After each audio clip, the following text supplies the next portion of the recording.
Ever wondered what life in the UK really costs? Well, today we're diving into one Nigerian's experience with her monthly budget living in the UK. From rent to food, to fuel and even internet. This breakdown might surprise you. So, is life in the UK as glamorous as it seems, or is it budget busting? Let's find out. So, here it is. This image was posted by a Nigerian living in the UK, and it outlines her monthly expenses. She earns £2,500 a month, which, if you're not familiar with UK salaries, is pretty average for a full-time worker. But as we break this down, you'll see how quickly that money disappears.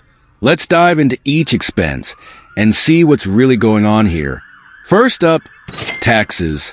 £450 a month. Ouch! This is something you cannot escape in the UK. Taxes are taken straight from your paycheck.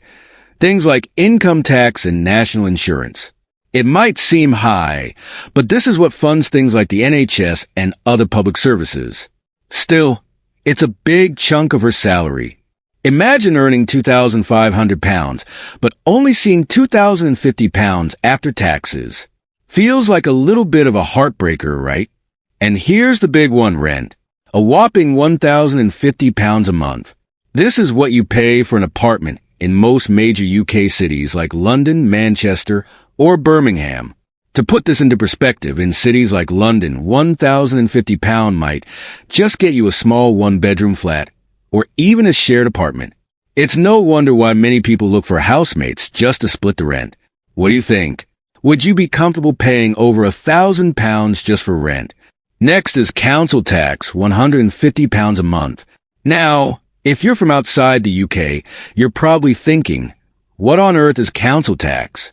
Well, it's a local tax paid by every household to fund things like rubbish collection, local parks, and even fire services. It's one of those expenses that you might not see coming, but it adds up quickly. And yep, you can't skip it. Everyone has to pay. Okay, next we have £15 for life insurance and £50 for water. Now, life insurance is a pretty smart choice for anyone who's planning for the future. It's not mandatory, but it can give you peace of mind. As for water, well, that's just one of those unavoidable costs. In the UK, you often pay water rates depending on your usage or a flat rate depending on your location. £50 is fairly average. Food, £350 a month.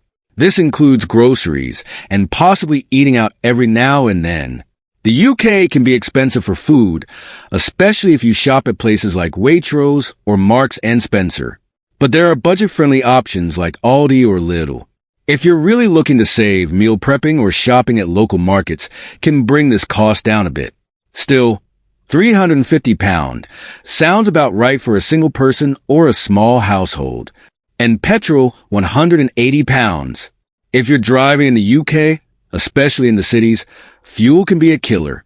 The prices have been going up, and that doesn't include other car-related costs like maintenance or parking fees. If you're lucky enough to live near public transport, this is one area where you could cut costs. Then there's car insurance, which is another £100.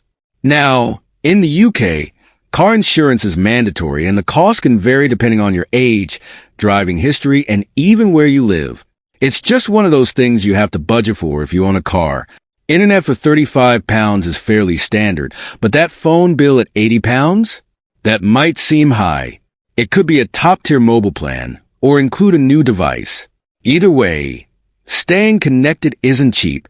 Now, after all that, she's left with just £40 at the end of the month. Yes, only £40. That's barely enough to treat yourself to a night out, let alone save. This is the reality of living paycheck to paycheck for many people. And it's not just unique to the UK. Many people across the world deal with these tight budgets. You've got to be a serious budget ninja to make that £40 stretch until the next payday. So, what do you think? Is life in the UK as expensive as you thought? Let me know in the comments below. Personally, I think this really shows how important budgeting is, no matter where you live. And if you're planning to move to the UK or any other high-cost country, keep in mind that these kinds of expenses are real. You have to plan and save accordingly. But don't worry with a little planning. It's definitely possible to thrive. If you enjoyed this breakdown, make sure to hit that like button, subscribe to the channel, and turn on notifications so you don't miss out on more videos like this one. Also, share your thoughts. How does this budget compare to where you live? Would you be able to survive on just 40 pounds left over?